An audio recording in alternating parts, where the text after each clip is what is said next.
Welcome to another episode of the Best Damn Coach podcast. And today I am joined by the lovely Brittany Herzberg. And before I let you take it away, first off, welcome. I always rush right into things. Thank you. But I love to give the backstory on how I connected with people because I think it's important to just share as to why I invited them on the show, because I love to have quality and intentional guests and not just add fluff into the world, but to add purpose and intention. And I feel like that's definitely what you're about to offer us today. I actually heard you on another podcast and I was like, she's speaking my language. And I think I might have just reached out to you on social and just said I heard your Yeah. episode and just loved, the truth that you were speaking around all things case studies, social proof, SEO optimization, which are things we're going to chat about today. And so I'm excited to have a great conversation about the importance of really sharing the results we curate with our clients and how it can lead to amazing things in business. So thank you for joining us. Yeah, thank you for having me. I'm really excited to dive in. And it's funny you brought up the story. One, I love doing that when we have guests on our podcast as well. There's something about sharing the backstory where it's like, oh, that's how that happened. And then it shows other people how things transpire too. But also I was like, how did we meet? And that's what I thought it was. I thought it was that you heard me on the podcast. Yes, which is so cool because you already get to hear the value that's going to be brought, and that it can be replicated. So I know you didn't always do what you do now. So I'd love for our guests to share just a little bit of a short and condensed version of how you ended up really being this case study expert. Yeah, the condensed version is I have been a massage therapist since 2013, licensed since 2013. And in 2020, the year of all years, I was at home. I missed my clients. I wanted to connect with them, but I'm also a doer. So I realized my website was missing social proof. And I was like, let me, knock out two birds with one stone. Reached out to them, was asking everybody the same question, pretty much like, hey, what are you excited to get back into the studio and have? Like, what did you like about working with me? Do you like about working with me? And I got some really incredible answers, and then added that to my website. At the same time, took a couple webinars. I was very new to the online world, discovered I was a copywriter, discovered I loved it, and that I could get paid for it by doing this for other people. And I was like, I could get paid for this. And then very similar to how I am with my massage practice, I don't want to just offer someone a thing like a trigger point massage if they also need cupping. So with copywriting and marketing, adding in social proof, adding in SEO, adding in storytelling into web copy, to me just made sense. So that journey really officially started in 2021, and here we are. That's so awesome. And I just want to read, I don't typically ever read formal bios. You can check out all the formal bios in the show notes. But the first line of your bio just kind of made me smile. And it says, Brittany Herzberg is the copywriter service providers call when they want to show up as the answer to a Googled question. Yeah. And I'm like, hand up, that's me, that's me. So I think that that's just like a beautiful way of, you can tell you are a copywriter. And second, I'm like, I want that for sure. Thank you. And thank you for the pat on the back. I love getting gold stars for my work. Yeah, heck yeah. Don't we all? Mm-hmm. So I think it's interesting. I want to define social proof because it's something we talk about often. And I think sometimes there's a misconstrued definition of what social proof can be. So I'd love to hear your definition. Like, what is social proof and why is it important? Yeah, social proof in a nutshell is anything that people are saying about their experience of working with you, whether it's what their experience was of actually going through your course or working through, a certain project with you. If it's the wins, the transformations that have happened as a result of working with you.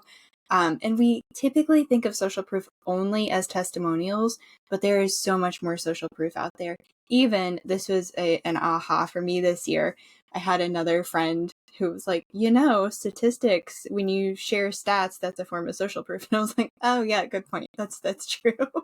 So anytime that you can point to like, this is what I do, this is why I do it, this is, it actually works, and here's proof of that, especially when it's proof from someone else, that just hits home a little bit different and a little bit deeper.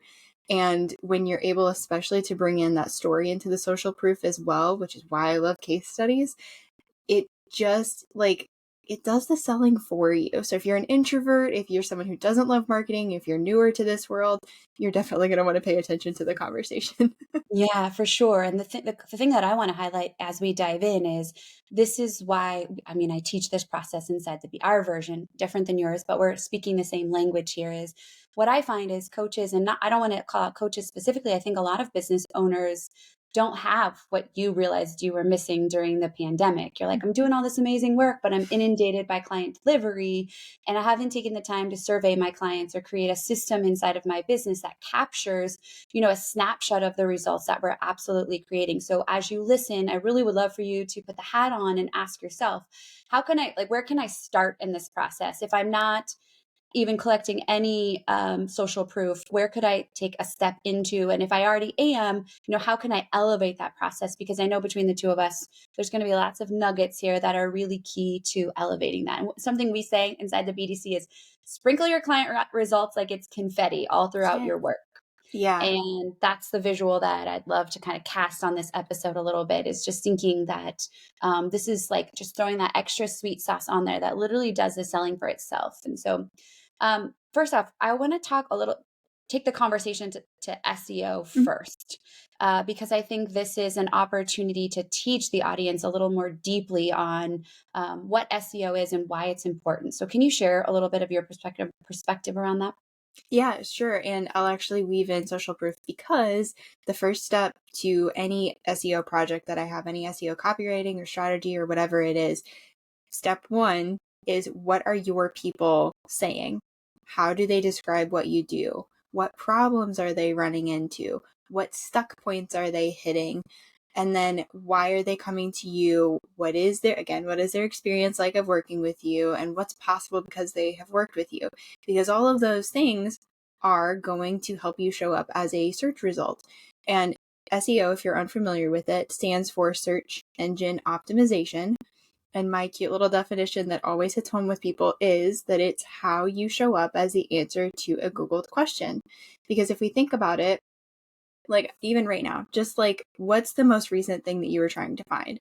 I was most recently trying to find a 170 pack of Q-tips. I, asked my boyfriend, can we check this out at the store when we go? Can we look for it? We weren't finding it. So what's the next thing I'm going to do? I'm going to type it into Google.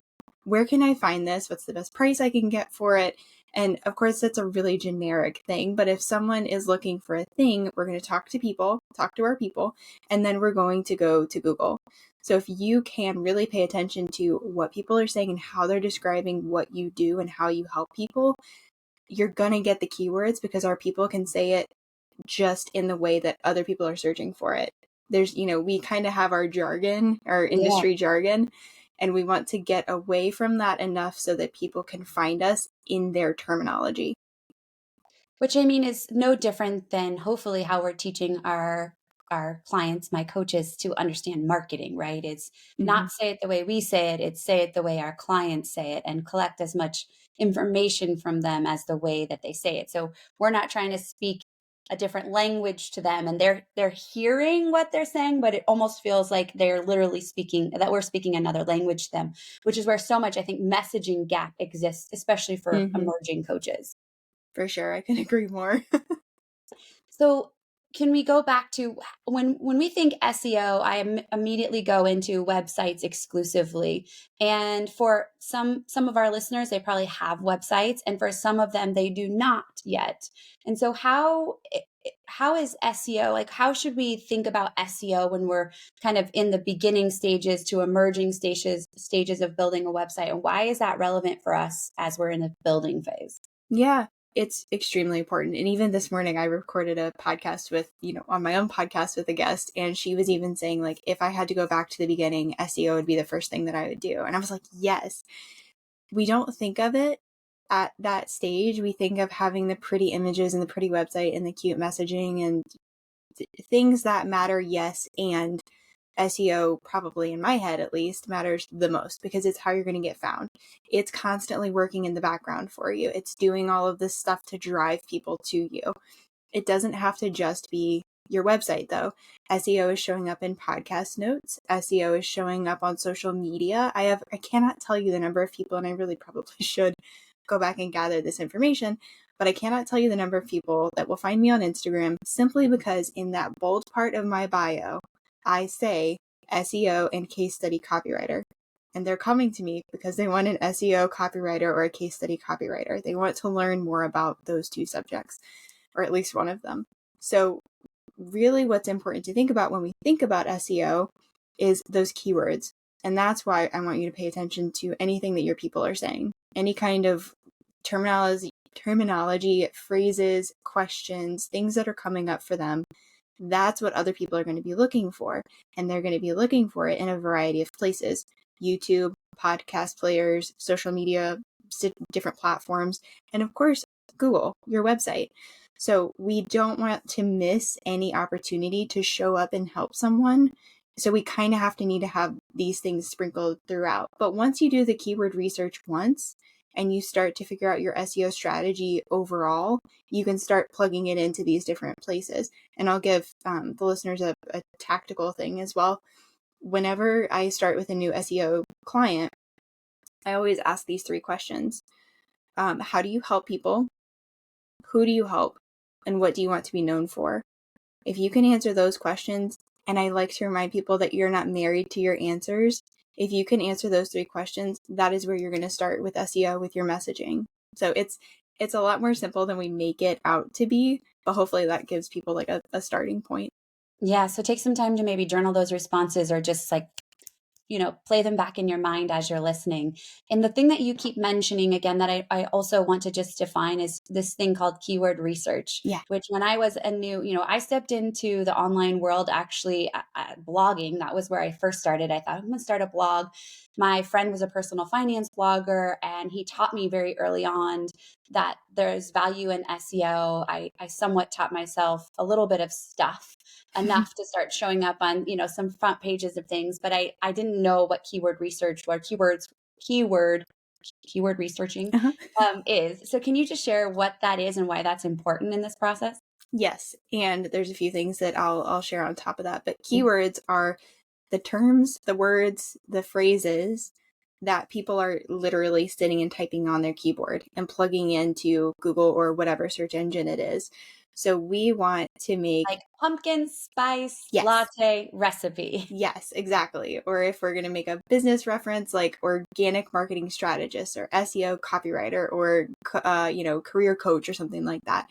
They are typing in these phrases, and we want to make some really educated guesses about what we want to show up for, like where we want to show up in those search results. So those phrases are what we want to pay attention to. So like I said, taking it back to my Instagram bio, in that bold part, it says SEO and case study copywriter. I want people, when they're looking for that, to find me. So what is the thing that when people are searching for something, where do you want to pop up and be like, oh, hey, I can help you? Because people don't know that we exist unless we show them that we exist, unless we make an effort to show up. And keywords are an easy way to do that. So another thing there's a couple things I want to point out. One is that whenever you find that phrase, and you could either just start using phrases that your people are looking for and just work that into your copy. You could choose to do that and not even look up like results and do any kind of digging or technical research. That's what I did with my massage practice. And I was showing up and people were finding me, and it naturally worked. And I didn't think I was doing anything, but I was being thoughtful and I was being really intentional. And SEO definitely starts there. So if you're like, I don't want to touch keywords with a 10-foot pole, do that. Start by being thoughtful and intentional, and it will work for you. The other thing is that if you do go down the rabbit hole and figure out what keyword research is and dive into all of that, please know that you don't have to use the words in the order that they show up.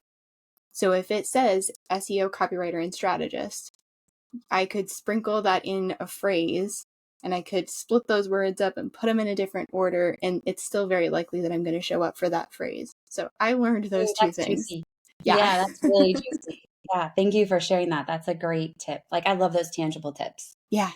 So that kind of just gives the background on the SEO part. And I want the listeners to have a clear understanding of why that's critical. I think of that as the long game strategy, right? Because I think so much energy and so many coaches out there that I see from the surface level focus on these short term, like, go all out on social media and all these things. And I like to see it as like there's different spokes of the wheel, Mhm. and we want to have lots of spokes working for us. And I think SEO is a part of that. And it doesn't have to start super fancy. I love that you said thoughtful and intentional, but that is how over time you will continue to surface, because SEO will build for you, right? It's like Mhm. kind of gain, it's like a snowball rolling down a hill over time, right? It's going to gain some momentum if you continue that thoughtful and intentional, focused attention around that, around SEO in general.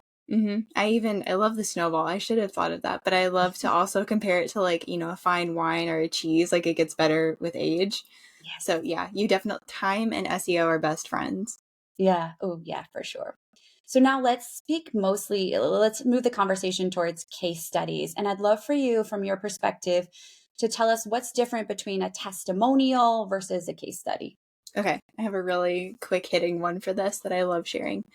Testimonials are like the movie trailer, and case studies are the entire movie. So testimonials are getting a taste of something, but with the case study, you are really immersed in the story. You are seeing the full journey play out. You are understanding what that person was going through the whole time, where they were before, where they were, during the experience, and then where they are now. I love it. And why is a case study more impactful than just the movie trailer? It really lets you put yourself in that person's desk chair, I like to say. You experience everything. You're with them when they lose their Instagram account and they have a launch coming like in 2 days. You are with them from that point all the way through to, hitting like $2 million in sales. And I've actually written these stories. And if you just point out like, oh, I've hit multiple six figures or whatever it is, that can feel really far fetched, like very far away from where that person is right now.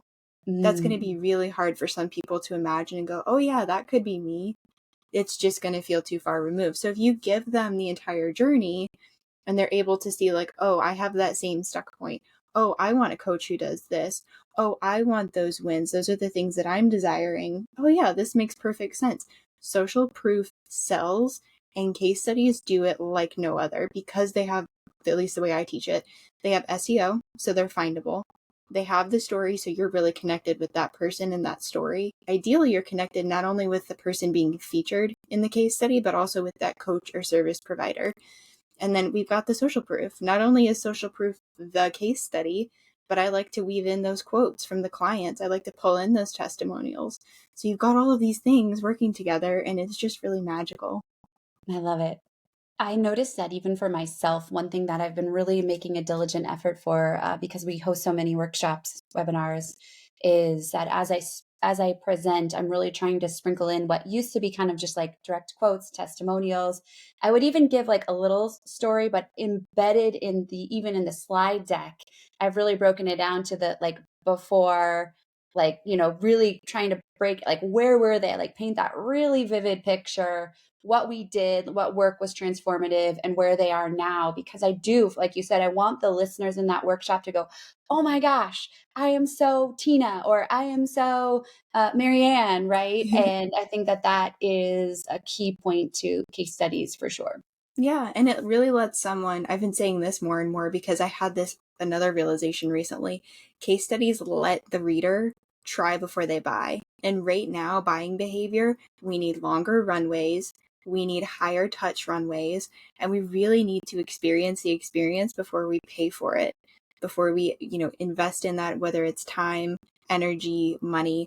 So case studies really let people do that. And what, a tactical way to think about this is, if I want to work with a coach, do I want to work with you or do I want to work with this other person? What are your methods like? Who are you like as people? Do we have the same views on things? Like that's really important to people. So case studies just let you put that front and center. Yeah, and I don't want to like gloss over what you just shared too, because I think this is an important understanding, specifically in the coaching industry. Is, you know, the coaching industry was pretty new years ago, and now we have this influx of coaches. The industry projected to be a $12 billion industry by 24, and the barrier to entry is zero. Tomorrow, I could say I'm a coach. There's really no central accreditation. Yeah, we talk about like there's this one mothership, but truthfully, that's not even the case either. There's so many varying pieces to the puzzle to really help surface who is the best at what they do specifically. And I think that case studies, I'm going to use your words, are the opportunity to try before we buy and build trust.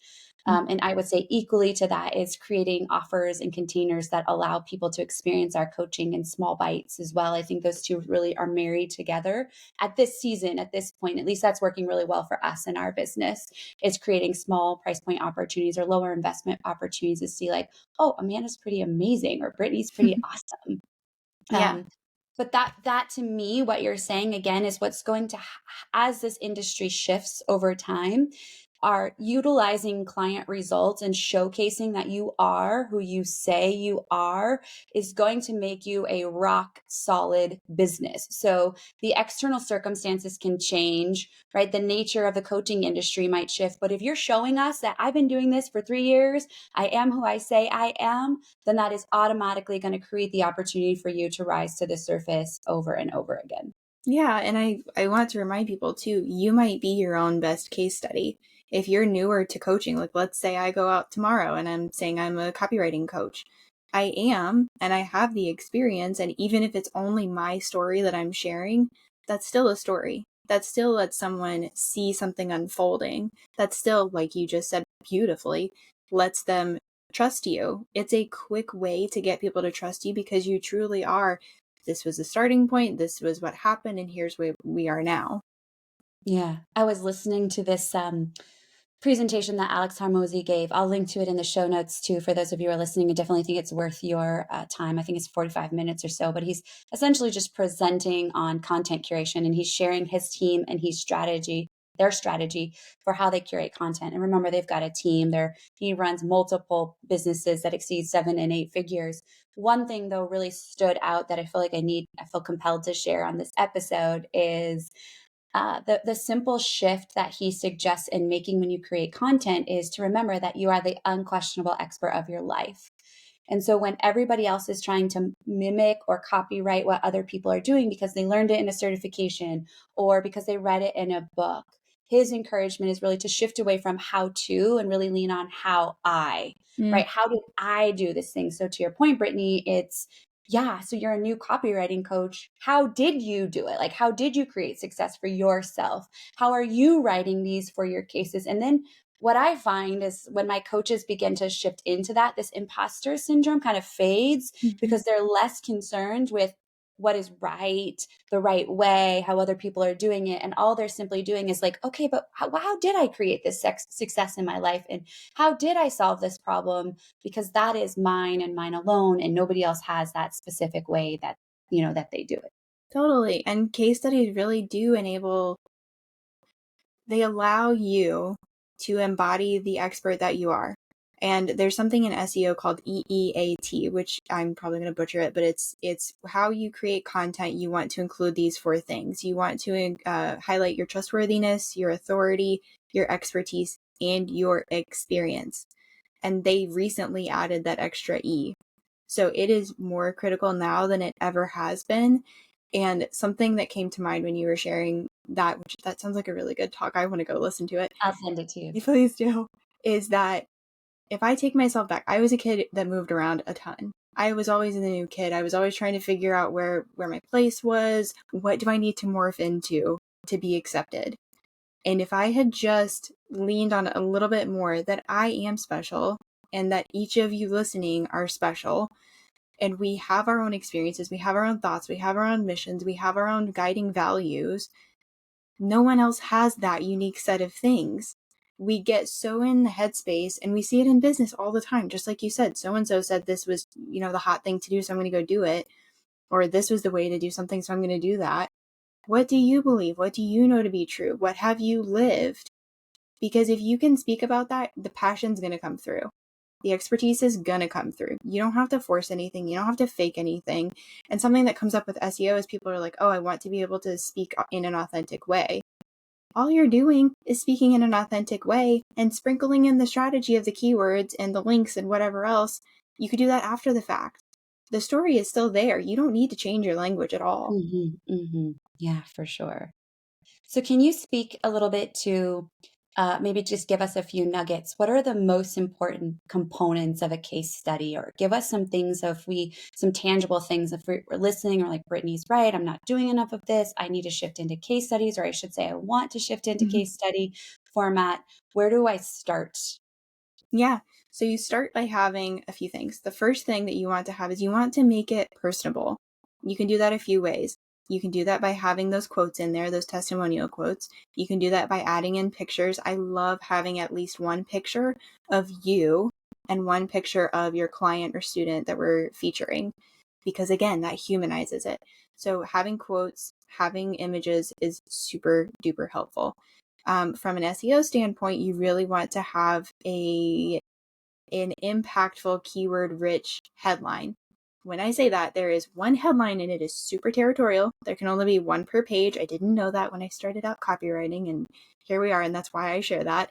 It's Yeah. called your H1 heading. It's at the top of the page, and it's typically a bigger font. It's like all up in your face, above what they call above the fold. So you land on a page and that's what you see. Keep it around 60 characters. Make sure there is a keyword or key phrase in there, and that it really hooks the people in, because that headline out of all of them that are on the page carries the most weight when it comes to SEO. So really, really, really critical. And then the third thing I would say that's really important is having that story flow.